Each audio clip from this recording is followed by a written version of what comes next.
Maccabees, Sheniy, 2nd Maccabees, chapter 5. About the same time Antiochus prepared his second voyage into Mitzrayim, and then it happened that through all the city, for the space of almost 40 days, there were seen horsemen running in the air, in cloth of gold, and armed with lances, like a band of soldiers, and troops of horsemen in array, encountering and running one against another, with shaking of shields, and multitude of pikes, and drawing of swords, and casting of spears, and glittering of golden ornaments, and harness of all sorts.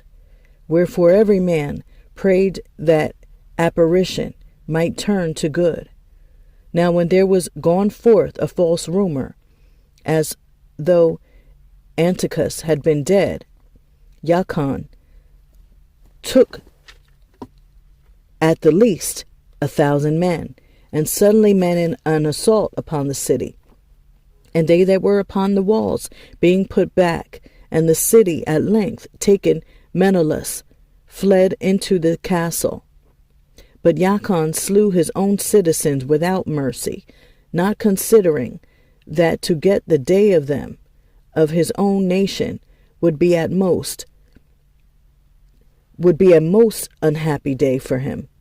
But thinking they had been his enemies, and not his countrymen whom he conquered.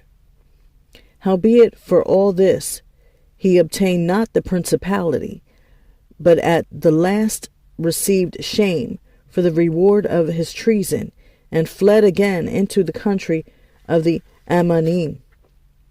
In the end thereof he had an unhappy return, being accused before Aretas, the king of the Avarim, fleeing from city to city, pursued of all men, hated as a forsaker of the Torah, and being had in abomination as an open enemy of his country and countrymen, he was cast out into Mitzrayim.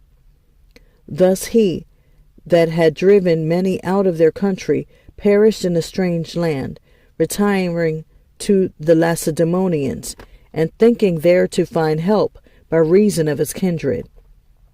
And he that had cast out many unburied had none to mourn for him, nor any solemn funerals at all, nor sepulchre with his fathers. Now when this that was done came to the king's ear, he thought that Yehuda had revolted, whereupon removing out of Mitzrayim in a furious mind, he took the city by force of arms, and commanded his men of war not to spare such as they met, and to slay such as went up upon the houses. Thus there were killing of young and old, making away of men, women, and children, slaying of virgins and infants. And there were destroyed within the space of 3 whole days 80,000, whereof 40,000 were slain in the conflict, and no fewer sold than slain. Yet was he not content with this, but presumed to go into the most Kodesh temple of all the world, Menelaus, that traitor to the Torah, and to his own country, being his guide, and taking the Kodesh vessels with polluted hands, and with profane hands, pulling down the things that were dedicated by other kings to the augmentation and kavod and honor of the place, he gave them away. And so haughty was Antiochus in his mind, that he considered not that Yahweh was angry for a while for the sins of them that dwelt in the city, and therefore his eye was not upon the place. For had they not been formerly wrapped in many sins, this man, as soon as he had come, had forthwith been scourged and put back from his presumption, as Heliodorus was, whom Seleucus the king sent to view the treasury. Nevertheless, Elohim did not choose the people for the place's sake, but the place for the people's sake. And therefore the place itself that was partaker with them of the adversity that happened to the nation did afterward communicate in the benefits sent from Yahweh, as it was forsaken in the wrath of Al Shaddai. So again, the great Yahweh being reconciled, it was set up with all kavod, glory. So when Antiochus had carried out of the temple 1,800 talents, he departed in all haste to Antioch, weening in his pride to make the land navigable, and the sea passable by foot. Such was the haughtiness of his mind. And he left governors to vex the nation at Yashar'al, Philip for his country, a Pygrian, and for manners more barbarous than he that set him there, and at Gerizim, Andronicus, and besides Menelaus, who worse than all the rest, bore a heavy hand over the citizens, having a malicious mind against his countrymen, the Yahudim. He sent also that detestable ringleader Apollonius with an army of 22,000, commanding him to slay all those that were in their best age, and to sell the women and the younger sword, who coming into Yashar'al, and pretending peace, did forbear till the Kodesh day of the Shabbath, when taking the Yahudim, keeping the Kodesh day, he commanded his men to arm themselves, and so he slew all of them that were gone to the celebrating of the Shabbath, and running through the city with weapons, slew great multitudes. But Yehuda Maccabee, with 9 others, or thereabout, withdrew himself into the wilderness, and lived in the mountains after the manner of beasts with his company, who fed on herbs continually, lest they should be partakers of the pollution. Chapter 6. Not long after this, the king sent an old man of Athens to compel the Yahudim to depart from the Torah of their fathers, and not to live after the Torah of Elohim, and to pollute also the temple in Yerushalayim, and to call it the temple of Jupiter Olympus, and that in Gerizim of Jupiter, the defender of strangers, as they did desire that dwelt in the place. The coming in of this mischief was sore and grievous to the people, for the temple was filled with riot and reveling by the other nations, who dallied with harlots and had to do with women within the circuit of the Kodesh places, and besides that brought in things that were against the Torah. The altar also was filled with profane things, which the Torah forbids. Neither was it lawful for a man to guard days of Shabbath, or ancient feasts, or to profess himself at all to be a Yehudi. In the day of the king's birth, every month, they were brought by bitter constraint to eat of the sacrifices, and when the feast of Bacchus was kept, the Yahudim were compelled to go in procession to Bacchus, carrying ivy. Moreover, there went out a decree to the neighbor cities of the heathen, by the suggestion of Ptolemy, against the Yahudim, that they should observe the same fashions and be partakers of their sacrifices. And whoso would not conform themselves to the manners of the other nations should be put to death. Then might a man have seen the present misery. For there were 2 women brought who had circumcised their children, who when they had openly led round about the city, the babes hanging at their breasts, they cast them down headlong from the wall.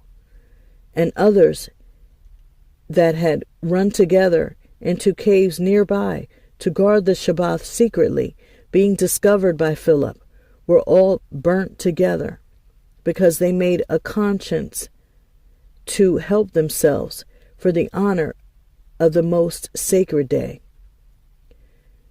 Now I beseech those that read this Sefer, that they be not discouraged for these calamities, but that they judge those punishments not to be for destruction, but for a chastening of our nation. For it is a sign of his great goodness when wicked doers are not suffered for any long time, but forthwith punished. For not as with other nations, whom Yahweh patiently forbears to punish, till they have come to the fullness of their sins, so deals he with us, lest that, being come to the height of sin, afterwards he should take vengeance of us. And therefore he never withdraws his mercy from us. And though he punishes with adversity, yet he never forsakes his people. But let this be spoken now for a warning unto us. And now will we come to the declaring of the matter in a few words. Eleazar, one of the principal scribes, an aged man, and of a well-favored countenance, was constrained to open his mouth, and to eat swine's flesh. But he, choosing rather to die gloriously than to live stained with such an abomination, spit it forth, and came of his own accord to the torment, as it behooved them to come, that are resolute to stand out against such things as are against the Torah, for the love of life to be tasted. But they that had the charge of that wicked feast, for the old acquaintance they had with the man, taking him aside, besought him to bring flesh of his own provision, such as was lawful for him to use, and make as if he did eat of the flesh taken from the sacrifice commanded by the king, that in so doing he might be delivered from death, and for the old friendship with them find favor. But he began to consider discreetly, and as became his age, and the excellency of his ancient years, and the honor of his gray head, whereon was come, and his most honest education from a child, or rather the Kodesh, Torah, made and given by Elohim. Therefore he answered accordingly, and willed them straightways to send him to Sheol. For it becomes not our age, said he, in any wise to dissemble whereby many young persons might think that Eleazar, being 80 years old and 10, were now gone to a strange religion.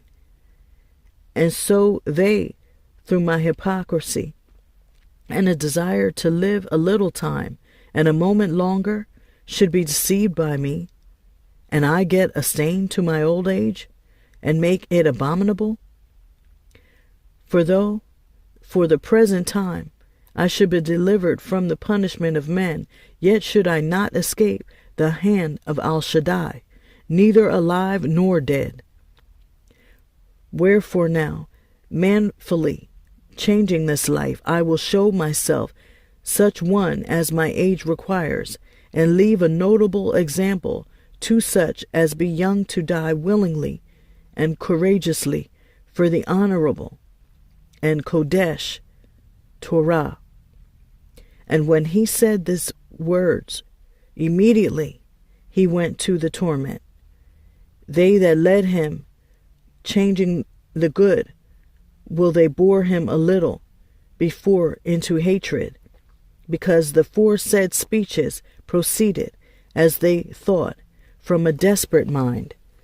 But when he was ready to die with stripes, he groaned and said, It is manifest unto Yahweh that has the Kodesh knowledge, that whereas I might have been delivered from death, I now endure sore pains in body by being beaten, but in soul I am well content to suffer these things, because I fear him. And thus this man died, leaving his death for an example of a noble courage, and a memorial of virtue, not only unto young men, but unto all his nation. Chapter 7. It came to pass also that 7 brethren with their mother were taken, and compelled by the king against the Torah to taste swine's flesh, and were tormented with scourges and whips. But one of them that spoke first said thus, What would you ask or learn of us? We are ready to die, rather than to transgress the Torah of our fathers. Then the king, being in a rage, commanded pans and cauldrons to be made hot, which forthwith being heated, he commanded to cut out the tongue of him that spoke first, and to cut off the utmost parts of his body, the rest of his brethren and his mother looking on. Now when he was thus maimed in all his members, he commanded him, being yet alive, to be brought to the fire, and to be fried in the pan. And as the vapor of the pan was for a good space dispersed, they exhorted one another with the mother to die manfully, saying thus, Yahweh Elohim looks upon us, and in truth has comfort in us, as Moshe in his song, which witnessed to their faces, declared, saying, And he shall be comforted in his servants. So when the first was dead, after this number, they brought the second to make him a mocking stock. And when they had pulled off the skin of his head with the hair, they asked him, Will you eat before you be punished throughout every member of your body? But he answered in his own language and said, No. Wherefore he also received the next torment in order as the former did. And when he was at the last gasp, he said, You, like a fury, take us out of this present life, but the King of the world shall raise us up, who have died for his Torah, unto everlasting life. And after him was the third made a mocking stock, and when he was required, he put out his tongue, and that right soon, holding forth his hands manfully, and said courageously, These I had from Sheniy, for his Torah I despise them, and from him I hope to receive them again. So much so that the king and they that were with him marveled at the young man's courage, for that he nothing regarded the pains. Now when this man was dead also, they tormented and mangled the fourth in like manner. So when he was ready to die, he said thus, It is good, being put to death by men, to look for hope from Elohim, to be raised up again by him. As for you, you shall have no resurrection to life. Afterward they brought the fifth, and also mangled him. Then looked he unto the king, and said, You have power over men, you are corruptible, you do what you will. Yet think not our nation is forsaken of Elohim. But abide a while, and behold his great power, how he will torment you and your seed. After him also they brought the sixth, who being ready to die said, Be not deceived without cause, for we suffer these things for ourselves, having sinned against our Elohim. Therefore marvelous things are done unto us. But think not that take in hand to strive against Elohim, that you shall escape unpunished. But the mother was marvelous above all, and worthy of honorable memory, for when she saw her 7 sons slain within the space of one day, she bore it with good courage, because of the hope that she had in Yahweh. Yea, she exhorted every one of them in her own language, filled with courageous ruachoth spirits, and stirring up her womanish thoughts with a manly stomach. She said unto them, I cannot tell how ye came into my womb, for I neither gave you breath nor life, neither was it I that formed the members of every one of you. But doubtless the Creator of the world, who formed the generation of man and found out the beginning of all things, will also of his own mercy give you breath and life again, as ye now regard not your own selves for his Torah's sake.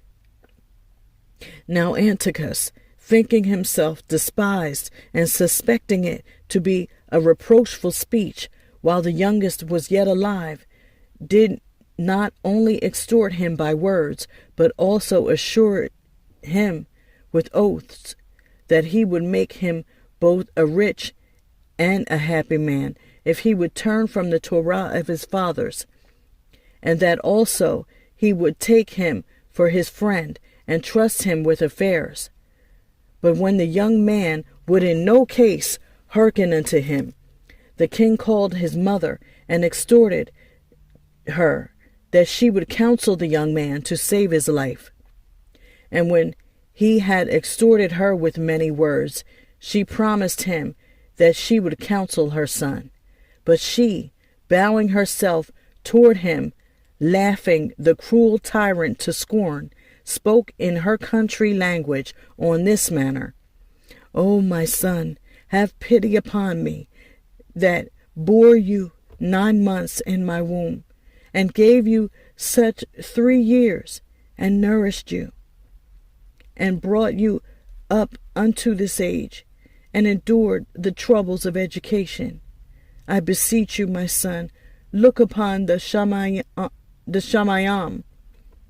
heavens, and the earth, and all that is therein, and consider that Elohim made them of things that were not, and so was mankind made likewise. Fear not this tormentor, but being worthy of your brethren, take your death, that I may receive you again in mercy with your brethren. While she was yet speaking these words, the young man said, Who do ye wait for? I will not obey the king's commandment, but I will obey the commandment of the Torah that was given unto our fathers by Moshe. And you that have been the author of all mischief against the Ivarim shall not escape the hands of Elohim.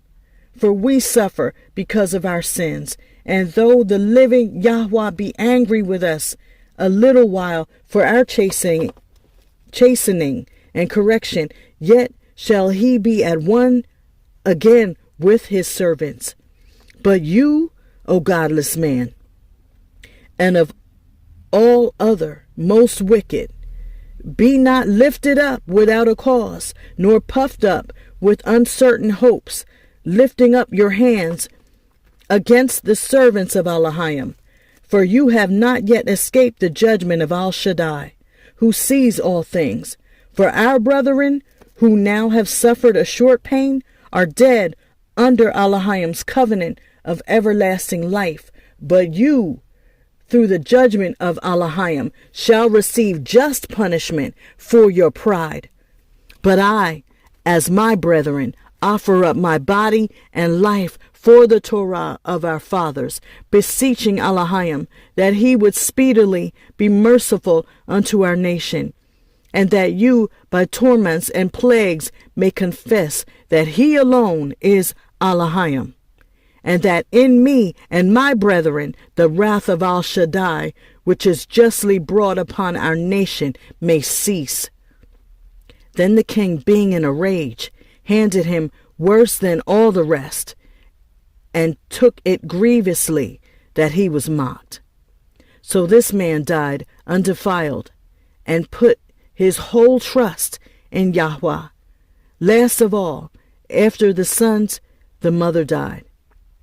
Let this be enough now to have spoken concerning the idolatrous feasts and the extreme tortures.